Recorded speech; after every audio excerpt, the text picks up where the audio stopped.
All right, guys, Georgia Jim.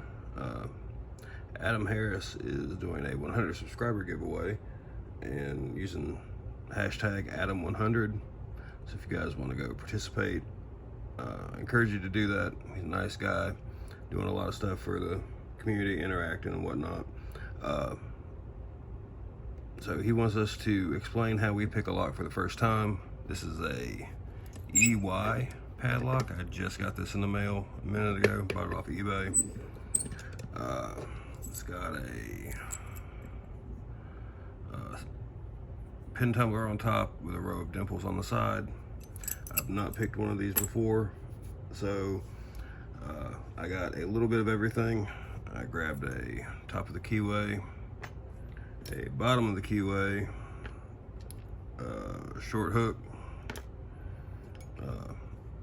it's a cab from Moki, which can do dimple and pin tumbler, and should work as a deep if I need it, deep hook, and a flag.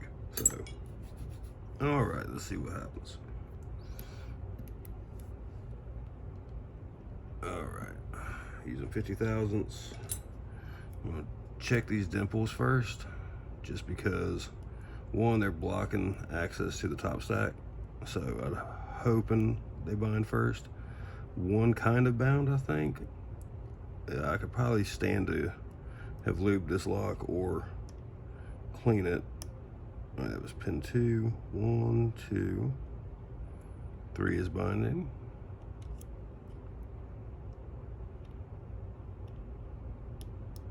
I think 3 is set. 4 is binding very hard.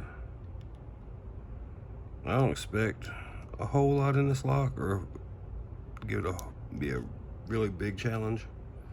I bought it more just because they're an oddity.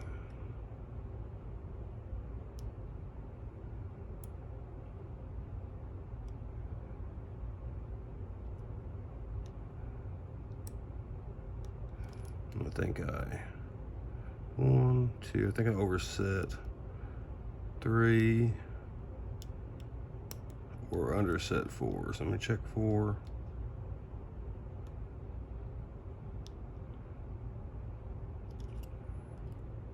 And 1 is good too. And I dropped 3.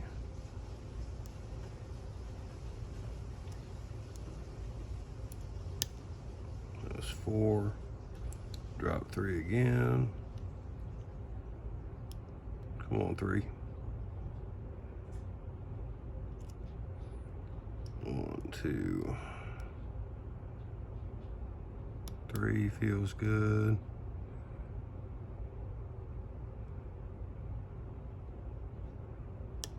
There it went. Okay. See if we can get these. 1. Think maybe touch 2. 3. I'm kind of scrubbing Warden there, so I'm just going to swap to bottom of the keyway. And we'll check our top pins. That little bit of Warden was just interfering. Our pin 4. Well, that was disappointing. I was hoping for more on top, but all right, so that's how I approach a lock for the first time. I usually grab me a multitude of tools, at least two different options for tensioning, and I'll just be methodical going through. If I check 1 and it's loose, and then I hit 2 and it's binding, I'll go back and set 1 after I set, or check 1 after I set 2. Same thing for if I go in.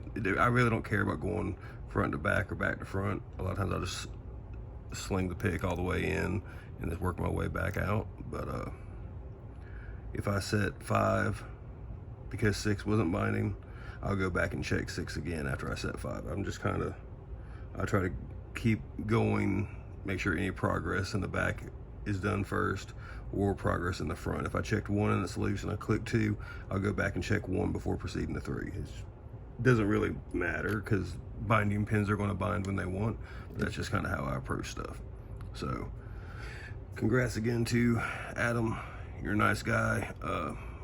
Really like that you're grinding and pushing yourself and trying to pick harder locks. Keep it up, man. If you need any tips or anything like that, feel free to reach out. Happy to help. All right.